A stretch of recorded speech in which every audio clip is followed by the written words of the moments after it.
अगर आप एक सैलरीड इंडिविजुअल हैं तो फाइनेंशियल ईयर 2023-24 में न्यू टैक्स रिजीम और ओल्ड टैक्स रिजीम में से कौन सा टैक्स रिजीम आपके लिए बेनिफिशियल है, इसी का मैंने एनालिसिस किया है डिफरेंट इन्वेस्टमेंट अमाउंट पे कि अगर आप कोई भी इन्वेस्टमेंट नहीं करते हैं वहां से लेके अगर आप हैवी इन्वेस्टमेंट कर रहे हैं तो किस केस के अंदर आपको न्यू टैक्स रिजीम बेनिफिशियल रहने वाला है और किस केस के अंदर आपको ओल्ड टैक्स रिजीम ऑप्ट करने पे फायदा होने वाला है। इसी को शेयर करूंगा आज के वीडियो में। मेरा नाम है अमित, आप देख रहे हैं पैसा मैटर्स। चलिए वीडियो को शुरू करते हैं। सबसे पहले बात करते हैं कि अगर आपकी ग्रॉस सैलरी है 5 लाख रुपए की तो न्यू टैक्स रिजीम के अंदर आपके पास जीरो टैक्स लगता है और ओल्ड टैक्स रिजीम के अंदर भी आपके पास जीरो टैक्स लगता है। ये सिचुएशन रहती है सेम 5.5 लाख रुपए तक की ग्रॉस सैलरी तक। अगर आपकी सैलरी इससे एक भी रुपया ज्यादा हो जाती है तो न्यू टैक्स रिजीम के ऊपर आपको 13,000 रुपए का टैक्स लग जाता है। यानी कि अगर आप 5.5 लाख रुपए से नीचे रखते हैं तो आप कोई भी टैक्स रिजीम ऑप्ट करें, आपको फायदा है। लेकिन अगर आप 5.5 लाख रुपए से ऊपर जा रहे हैं तो ओल्ड टैक्स रिजीम के अंदर आपके पास टैक्स लगना स्टार्ट हो जाता है। ये सिचुएशन चलती है 7.5 लाख रुपए तक। 7.5 लाख रुपए तक आपको न्यू टैक्स रिजीम के अंदर टैक्स एग्जेम्पशन रहती है। यहाँ पे आपको कोई भी टैक्स नहीं लग रहा है। मैंने एक चीज यहाँ पे क्लियर करना चाहता हूँ कि 50,000 रुपीज की स्टैंडर्ड डिडक्शन जो है वो मैंने ओवर एंड अबव ये अमाउंट ली है। आइडली जो हमारे पास टैक्स के स्लैब्स हैं वो 7 लाख रुपए के ऊपर टैक्स लगना स्टार्ट होता है, लेकिन जो कंडीशन इस साल के बजट में लाई गई थी उससे टैक्स एग्जेम्पशन 7.5 लाख रुपए की ग्रॉस सैलरी तक हमारे एप्लीकेबल हो जाता है। तो 7.5 लाख रुपए तक के हमारे पास न्यू टैक्स रिजीम और ओल्ड टैक्स रिजीम के अंदर कोई भी टैक्स नहीं लगता है और उसके बाद में आप देखेंगे कि टैक्स लगना स्टार्ट हो जाता है न्यू टैक्स रिजीम के अंदर भी। यहाँ पे एक स्पेशल ऑब्जर्वेशन है जिसको ध्यान से देखिएगा। अगर आप देखेंगे कि 7,80,000 रुपए के ऊपर आपका टैक्स लग रहा है न्यू टैक्स रिजीम में 29,120 रुपए का और 8 लाख रुपए के ऊपर यानी कि 20,000 रुपए सैलरी इंक्रीज होने के बावजूद आपका जो टैक्स इंक्रीज हो रहा है ये सिर्फ 2,000 रुपए का आपका टैक्स इंक्रीज हो रहा है। यहाँ से 7.5 से लेके 780 के बीच में आप देखेंगे कि आपका टोटल 30,000 रुपए का जो है आपकी ग्रॉस सैलरी इंक्रीज हुई है, लेकिन वहां पे टैक्स आपका 30,000 रुपए इंक्रीज हो गया है। कहना क्या चाहता हूँ, कहना ये चाहता हूँ कि काफी सारे लोग हैं वो अपनी सैलरीज को जो है या अपनी इनकम को जो है थोड़ा सा मैनिपुलेट करके दिखाते हैं, कम दिखाने की कोशिश करते हैं ताकि उनको टैक्स ना देना पड़े। लेकिन अगर आप इस ब्रैकेट में आ रहे हैं 7,80,000 से लेकर 8 लाख के बीच में तो आपको 8 लाख की इनकम दिखाने में ही ज्यादा बेनिफिट है, क्योंकि 20,000 रुपए का आपको जो है ग्रॉस सैलरी आप ज्यादा दिखा सकते हैं यहाँ पे और टैक्स आपको बहुत ही मामूली सा ज्यादा देना पड़ेगा। समरी ये निकलती है कि अगर आपकी इन्वेस्टमेंट जीरो है, आप कोई भी इन्वेस्टमेंट नहीं करते हैं तो न्यू टैक्स रिजीम हर हाल में आपके लिए बेनिफिशियल है, आपको ओल्ड टैक्स रिजीम को ऑप्ट नहीं करना चाहिए। नेक्स्ट केस लगते हैं उन लोगों के लिए जहां पे 50,000 रुपए की इन्वेस्टमेंट आप कर रहे हैं। मान लीजिए आपकी पहले से ही कोई इन्वेस्टमेंट चल रही है, फॉर एग्जाम्पल आप इंश्योरेंस के अंदर इन्वेस्टमेंट कर रहे हैं या फिर आपका PF कट रहा है, तो उस केस के अंदर अगर आपकी इन्वेस्टमेंट टोटल साल की 50,000 पे जाती है तो कौन सा टैक्स रिजीम आपके लिए बेनिफिट है। जैसा हमने पहले देखा था 5.5 लाख रुपए तक तो हमारे पास जीरो अमाउंट था। यहाँ पे क्योंकि हमारा 50,000 रुपए की इन्वेस्टमेंट है, 6 लाख रुपए तक आपको दोनों टैक्स रिजीम के अंदर कोई भी टैक्स नहीं लगने वाला है। आप चाहे न्यू टैक्स रिजीम चुने चाहे आप ओल्ड टैक्स रिजीम चुने, 6 लाख से 1 रुपया ऊपर होते ही आपको जो है ओल्ड रिजीम के अंदर 13,000 रुपए का टैक्स लग जाएगा। तो ये एक बहुत ही इंपॉर्टेंट चीज है। अगर हम इसके बाद देखें 7.5 लाख रुपए पे हमें न्यू टैक्स रिजीम के अंदर कोई टैक्स नहीं लगना है, लेकिन उससे ऊपर हमें टैक्स लगना स्टार्ट हो जाएगा। और उसके बाद हम देखेंगे तो न्यू टैक्स रिजीम के कंपैरिजन में ओल्ड टैक्स रिजीम में हमेशा टैक्स ज्यादा लग रहा है। तो यहाँ पे भी अगर आपकी 50,000 रुपए तक इन्वेस्टमेंट है तो मेरी रिकमेंडेशन है कि आपको न्यू टैक्स रिजीम को ही ऑप्ट करना चाहिए ओल्ड टैक्स रिजीम के कंपैरिजन में। मैक्सिमम टैक्स सेविंग कितनी हो सकती है यहाँ पे, तो मैंने 50 लाख रुपीज तक की लिमिट तक इसको कैलकुलेट किया है। आपकी सैलरी कितनी है आप उसके हिसाब से एक अप्रॉक्सीमेट आइडिया लगा सकते हैं इसका स्क्रीनशॉट लेके। लेकिन मैक्सिमम सेविंग की अगर बात करें new tax regime versus old tax regime के अंदर तो 1,01,400 रुपए की मैक्सिमम सेविंग हो सकती है। नेक्स्ट केस की हम बात करते हैं यहाँ पे 1 लाख रुपए की इन्वेस्टमेंट। अगर आपकी टोटल इन्वेस्टमेंट 1 लाख रुपए की है तो आपको 6.5 लाख रुपए की ग्रॉस सैलरी के ऊपर कोई भी टैक्स नहीं देना है, ना न्यू टैक्स रिजीम में ना ओल्ड टैक्स रिजीम में। लेकिन उससे एक भी रुपया अगर ज्यादा होता है तो आपको ओल्ड टैक्स रिजीम के अंदर 13,000 रुपए का टैक्स लग जाता है। यानी कि 6.5 लाख रुपए का ब्रैकेट आपको ध्यान रखना है अगर आपकी इन्वेस्टमेंट 1 लाख रुपए की है। अगर हम उसके बाद चलते हैं तो 7.5 लाख रुपए पे हम देखते हैं 33,800 रुपए का टैक्स लगता है ओल्ड रिजीम में और न्यू टैक्स रिजीम में जीरो टैक्स लगता है। यहाँ पे भी एक ऑब्जर्वेशन आती है हमारे पास कि आप देखेंगे कि यहाँ पे हमारे पास टैक्स बढ़ता जाता है, लेकिन फिर सडनली 8 लाख रुपए के टैक्स ब्रैकेट के ऊपर दोनों का डिफरेंस, न्यू टैक्स रिजीम और ओल्ड टैक्स रिजीम का डिफरेंस जो है वो कम हो जाता है, 13,000 रुपीज रह जाता है। एक्चुअली में अगर हम 50,000 रुपए की बात करें तो यहाँ पे भी जो 8 लाख रुपए के ऊपर है, क्योंकि यहाँ से टैक्स लेवल हमारी चेंज हो जाती है, तो न्यू टैक्स रिजीम और ओल्ड टैक्स रिजीम के अंदर एकदम से ही गैप कम हो जाता है जो भी आपका टैक्स का डिफरेंशियल आता है। लेकिन हमें उससे क्या फ़र्क पड़ता है, हमें तो ये देखना है कि हमें टैक्स कम कहाँ देखना है और कहाँ पे देना है। और यहाँ पे भी हम देखेंगे कि न्यू टैक्स रिजीम के अंदर आपका जो टैक्स है वो हमेशा ओल्ड टैक्स रिजीम के कंपैरिजन में कम ही बन रहा है। तो ये भी यहाँ पे फेवरेबल है उन लोगों के लिए, अगर आप 1 लाख रुपए की इन्वेस्टमेंट कर रहे हैं तब भी आपको बेनिफिशियल है न्यू टैक्स रिजीम में। अब एक और चीज़ मैं यहाँ पे कहना चाहता हूँ कि अगर आपकी कोई भी इन्वेस्टमेंट नहीं चल रही और आप सोच रहे थे कि क्या मैं 1 लाख रुपए इन्वेस्ट करूँ, तो आंसर है नहीं, आपको नहीं सोचना चाहिए उस बारे में।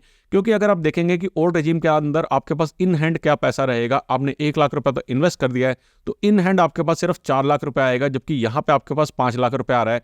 और इसी तरीके से अगर हम किसी बड़े अमाउंट की बात करें, फॉर एग्जांपल 10 लाख रुपए की, तो यहाँ पे टैक्स देने के बाद आपके पास आ रहा है 9,45,400 रुपए, जबकि यहाँ पे टैक्स देने के बाद आपके पास अमाउंट आ रहा है हाथ में 7,93,400 रुपए। तो हर हाल में आपको न्यू टैक्स रेजिम बेनिफिट है अगर आपकी 1 लाख रुपए की इन्वेस्टमेंट है। अगर वीडियो आप अभी भी देख रहे हैं और आपको वीडियो पसंद आ रहा है तो लाइक पे क्लिक करना ना भूलिएगा, और मेरे चैनल पे पहली बार आए तो सब्सक्राइब जरूर कीजिएगा ताकि ऐसे इन्फॉर्मेटिव वीडियोस आपको फ्यूचर में भी मिल सके। अब बात करते हैं हम थोड़ी सी हायर इन्वेस्टमेंट की। हम लेके चलते हैं इस इन्वेस्टमेंट को 1.5 लाख रुपए की। 1.5 लाख की इन्वेस्टमेंट 80C के अंदर बहुत पॉपुलर रही है, यानी कि 1.5 लाख रुपए की इन्वेस्टमेंट तो बहुत सारे लोगों को मैंने देखा है कि वो करते ही करते हैं। तो 1.5 लाख की इन्वेस्टमेंट के अंदर न्यू और ओल्ड टैक्स रेजिम में से क्या बेनिफिशियल है, इसको जल्दी से नजर डालते हैं। देखिए 7 लाख रुपए के ऊपर अगर हम देखें तो हमने 7 लाख से 1 रुपया ऊपर होते ही आपको जो है ओल्ड टैक्स रेजिम के अंदर मार पड़नी स्टार्ट हो जाती है, यानी कि 7 लाख रुपए तक की इनकम के ऊपर तो न्यू टैक्स रेजिम आपको चुनना ही है।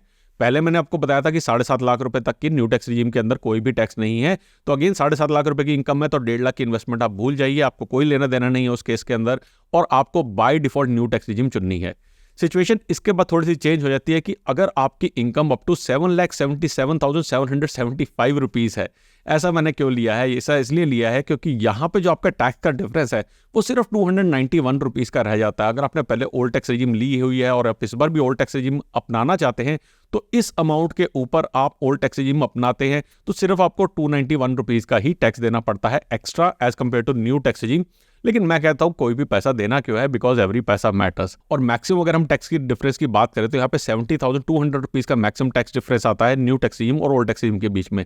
यानी कि 1.5 लाख की इन्वेस्टमेंट के केस में भी न्यू टैक्स रेजिम हमारा विनर निकल के आता है as compare to old regime. तो बिना सोचे न्यू टैक्स रेजिम को आप यहाँ पे अप्लाई कर सकते हैं। नेक्स्ट बात करते हैं हम 2 लाख रुपए की इन्वेस्टमेंट के। तो 2 लाख रुपए की इन्वेस्टमेंट करने पे सिचुएशन कैसे चेंज होती है। 7.5 लाख रुपए तक हमें मालूम है न्यू टैक्स रेजिम के अंदर हमारे पास कोई भी टैक्स नहीं लगना है, उससे ऊपर हमारा टैक्स लगना स्टार्ट होगा, और ओल्ड टैक्स रेजिम के अंदर भी हमारे पास 7.5 लाख रुपए पे अब टैक्स लगना स्टार्ट हो जाएगा। लेकिन इसके बाद अगर आप देखेंगे कि अगर आपकी इनकम 8,75,000 रुपीज़ है, उस केस में न्यू टैक्स रेजिम और ओल्ड टैक्स रेजिम के अंदर टैक्स आपका दोनों बराबर आता है, और उस केस में आपका कोई भी डिफरेंस नहीं रह जाता है। इनफैक्ट 7.5 से लेके 8,75,000 के बीच में आप अगर देखेंगे तो न्यू टैक्स रेजिम में आपको ज्यादा टैक्स देना पड़ रहा है as compare to old tax regime. तो आप यहाँ पे क्लियरली देखिए, यहाँ पे आपको 1 रुपए का टैक्स देना है, यहाँ पे आपको 13,000 का टैक्स देना है, यानी कि 7.5 लाख रुपए के ऊपर तो आपको टैक्स जो है वो न्यू टैक्स रेजिम में बेनिफिशियल है। लेकिन अगर आप 8 लाख रुपए के ऊपर देखेंगे तो यहाँ पे आपको 31,200 का टैक्स देना है और यहाँ पे 23,400 का टैक्स देना है। तो अगर आपकी इनकम 7.5 लाख रुपए से लेकर 8,75,000 के बीच में है तो आपको सोचना पड़ेगा, या आपके लिए हो सकता है ओल्ड रेजिम कुछ केसेस के अंदर बेनिफिशियल हो। तो इसके बाद अगर आप देखेंगे तो हम देखते हैं कि 8,75,000 रुपीज़ के बाद में जिसकी ग्रॉस सैलरी 9 लाख 10 लाख इससे ऊपर है, तो उनके लिए जो न्यू टैक्स रेजिम के अंदर है वहां पे टैक्स कम लगता है as compare to old tax regime. यानी कि इससे ऊपर वाली सैलरी के लिए 2 लाख रुपीज़ की इन्वेस्टमेंट मैटर नहीं करती है, new tax regime is beneficial for you. और यहाँ पे हमारे पास जो मैक्सिमम सेविंग आ रही है टैक्स की वो आ रही है 54,600 रुपीज़ की। तो सिर्फ इन लोगों को जिनकी सैलरी इनके बीच में है उनको सिर्फ ध्यान देने की जरूरत है कि क्या उनको न्यू टैक्स रेजिम में बेनिफिशियल होना है, क्या ओल्ड टैक्स रेजिम के अंदर, वहां पे आप कैलकुलेट करके एक आइडिया लगा सकते हैं। अब बात करते हैं हम 3 लाख रुपए की इन्वेस्टमेंट की। 3 लाख की इन्वेस्टमेंट वाले कौन से केस होते हैं। 1.5 लाख रुपए की और 50,000 की एक्स्ट्रा इन्वेस्टमेंट की बात की है। लेकिन अगर आपने इससे अलावा होम लोन ले रखा है और होम लोन के इंटरेस्ट को आप कैप्चर करते रहे हैं पहले, और आपकी इन्वेस्टमेंट 3 लाख रुपए पहुंच ही जाती है बाय डिफॉल्ट, आपने ऐसे आपकी इन्वेस्टमेंट रही अगर पहुंच जाती है, तो क्या केस आपके लिए बनता है। चलिए अब उसके ऊपर नजर डालते हैं। इस केस के अंदर 7.5 लाख रुपए की इनकम पे हमारे पास न्यू टैक्स रेजिम में टैक्स लगना स्टार्ट हो जाता है, लेकिन ओल्ड रेजिम के अंदर आपका टैक्स लगता है 8.5 लाख रुपए की इनकम से ऊपर। यानी कि अगर आपकी इनकम 8.5 लाख रुपए है तो आपकी 3 लाख की जो इन्वेस्टमेंट है वो आपको हेल्प करेगी ओल्ड रेजिम के अंदर जीरो टैक्स देने में। उन लोगों का तब फायदा है, यानी कि 8.5 लाख रुपए से कम इनकम वाले लोगों को ओल्ड टैक्स रेजिम यहाँ पे चुनना चाहिए। अगर आप 3 लाख रुपए की बाय डिफॉल्ट इन्वेस्टमेंट कर रहे हैं और वेरियस जो एग्जम्पशंस है उनको आप अवेल कर रहे हैं। इसके बाद हम देखते हैं कि ये 8.5 लाख रुपए से जब हम देखना स्टार्ट करते हैं, कंपैरिजन करना स्टार्ट करते हैं, इनफैक्ट 8 लाख रुपए के बाद में अगर कंपैरिजन करना स्टार्ट करते हैं तो 12 लाख तक देखेंगे कि हर केस के अंदर आपको ओल्ड रेजीम बेनिफिशियल है as compare to new tax regime. तो यहाँ पे हमने अगेन बात ध्यान रखनी है कि 12 लाख रुपए से अगर आपकी ग्रॉस सैलरी कम है तो आपको ओल्ड टैक्स रिजीम बेनिफिशियल होने वाला है न्यू टैक्स रिजीम के मुकाबले। लेकिन 12 लाख रुपए से अगर आपकी इनकम ज़्यादा है तो उस केस के अंदर आप न्यू टैक्स रिजीम को ऑप्ट करके आप पैसे अपने बचा सकते हैं। और कितने पैसे बचा सकते हैं यहाँ पे लिखा हुआ है, आप राइट साइड में यहाँ पे देख सकते हैं। इस वीडियो को पॉज करके स्क्रीनशॉट ले सकते हैं ताकि आप बाद में रेफर कर सके कि कितने अमाउंट की आप सेविंग कर सकते हैं। मैक्सिमम दोनों अगर हम कंपेयर करें तो मैक्सिमम सेविंग्स आप 50 लाख रुपए की इनकम के नीचे न्यू टैक्स रिजीम और ओल्ड टैक्स रिजीम के अंदर अराउंड 23,400 रुपए की सेविंग कर सकते हैं। बात करते हैं अब एक बहुत ही इंपॉर्टेंट अमाउंट की 3.75 लाख रुपीज का। ये वियर्ड सा अमाउंट मैंने इसलिए लिया है क्योंकि यहाँ पे कुछ इंटरेस्टिंग हमारे पास एस्पेक्ट आने वाला है। हमने जैसे पहले देखा है 7.5 लाख रुपए पे न्यू टैक्स रिजीम के अंदर हमारे पास टैक्स लगना स्टार्ट होता है और यहाँ पे 9.25 लाख रुपए के बाद में ओल्ड टैक्स रिजीम के अंदर हमें टैक्स लगना स्टार्ट होता है। यानी कि 9.25 लाख रुपए से नीचे आप ओल्ड टैक्स रिजीम तो चुनेंगे ही चुनेंगे। इनफैक्ट उसके बाद भी अगर आप देखेंगे और ये टैक्स सेविंग्स वाला अगर आप कॉलम ध्यान से देखेंगे तो यहाँ पे हर केस के अंदर आपको बेनिफिट है अगर आप ओल्ड टैक्स रिजीम को चुनते हैं। तो आप यहाँ पे इन दोनों कॉलम्स को जो है कंपेयर करके देख सकते हैं कि आपको ओल्ड टैक्स रिजीम के अंदर जो टैक्स लग रहा है वो न्यू टैक्स रिजीम में लगने वाले टैक्स से हर बार कम रहा है। और इनफैक्ट जो हमारा 15 लाख रुपए के बाद में है वो दोनों के केस में बराबर है। तो क्या समरी निकल के आती है? समरी ये निकलती है कि अगर आपकी सैलरी 15.5 लाख रुपए से कम है तो 15.5 लाख रुपए से कम वाले तो फॉर श्योर ओल्ड रिजीम ही अपनाएं। लेकिन अगर आपकी सैलरी 15.5 लाख रुपए से ज्यादा है तो न्यू टैक्स रिजीम या ओल्ड टैक्स रिजीम आप दोनों चुने। दोनों में से कोई भी आपको फर्क नहीं पड़ने वाला है क्योंकि टैक्स आपको बराबर लगने वाला है। दोनों के अंदर आप देखेंगे कि टैक्स की वैल्यू बराबर है और आपको डिफरेंशियल 0 निकल के आ रहा है। लास्ट हम बात करते हैं 4 लाख रुपए की इन्वेस्टमेंट। अगर आपकी टोटल इन्वेस्टमेंट 4 लाख की पहुंचती है, अगेन मैंने कवर किया हुआ है किन सिनेरियो में पहुंच सकती है, तो इस केस में आपका जो अमाउंट है जहां पे ओल्ड टैक्स रिजीम के अंदर आपको टैक्स लगना स्टार्ट होगा वो हो जाता है 9.5 लाख रुपए। तो आपको 9.5 लाख रुपए के अंदर ही ओल्ड टैक्स रिजीम में टैक्स लगेगा, उससे पहले आपको 0 टैक्स रहेगा। और इनफैक्ट यहाँ पे भी जो आपको टैक्स लगेगा ये न्यू टैक्स रिजीम के मुकाबले में कम रहेगा। आप कितना 33,800 रुपीज का आपको टैक्स बेनिफिट मिलेगा। और अगर आप इस पर्टिकुलर कॉलम को वापस से एनालाइज करेंगे तो आप देखेंगे कि हर केस के अंदर आपके पास न्यू टैक्स रिजीम से कम टैक्स लग रहा है और आप हर केस के अंदर इंक्लूडिंग 50 लाख रुपए के केस के अंदर भी टैक्स की सेविंग कर रहे हैं जो कि अप टू है 7,800 रुपीज। मैक्सिमम टैक्स सेविंग आप यहाँ पे कितनी कर रहे हैं? मैक्सिमम आप कर रहे हैं 41,600 रुपीज की टैक्स सेविंग यहाँ पे उस केस के अंदर जब आपकी सैलरी है 9 लाख रुपीज की। और वो टैक्स सेविंग जो है वो धीरे धीरे कम होती होती 7,800 पे आके अटक जाती है। तो यहाँ पे हमारा केस बनता है कि अगर आपकी 4 लाख रुपए की इन्वेस्टमेंट है तो आपको ओल्ड टैक्स रिजीम ही चुनना चाहिए। न्यू टैक्स रिजीम आपको यहाँ पे चुनने का कोई भी फायदा नहीं है। तो ये था मेरा एनालिसिस। अगर आपको एनालिसिस पसंद आया तो इस वीडियो को लाइक करना ना भूलिएगा, अपने फ्रेंड्स एंड फैमिली से शेयर करें। और अगर आप टर्म इंश्योरेंस में इन्वेस्टमेंट करने का सोच रहे हैं तो और अपने डिपेंडेंट्स के फ्यूचर को सिक्योर करना चाहते हैं तो मैंने वीडियो उसके ऊपर बनाया हुआ है। आप सामने आ रहे वीडियो पे क्लिक करके इसका एनालिसिस देख सकते हैं। मेरा नाम है अमित, आप देख रहे हो पैसा मैटर्स। जल्दी मिलेंगे एक और वीडियो के साथ, तब तक के लिए बचाते रहे, कमाते रहे, बिकॉज एवरी पैसा मैटर्स।